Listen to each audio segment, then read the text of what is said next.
It's the Pam Lulu dog chew toy. This is a kind of like a toothbrush aggressive chewer toy for like if you've got a dog that really chews.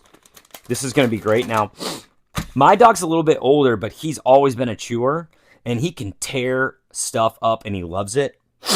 So this thing I can feel is very durable. It's like much more dense and thick than a lot of the chew toys out there. So I think it's going to work really well for him, but it's kind of got that cool cactus vibe. It's got a little bit of a different vibe down here.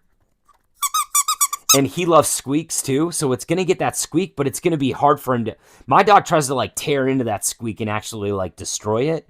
This is going to be very hard for him to get through, very rubbery and durable. So let's go ahead and try it out with him. All right, guys, we're out here. This MFer's already getting excited about this. He likes squeaky toys, and he likes chewing. So this thing's super durable. It's got that dental vibe.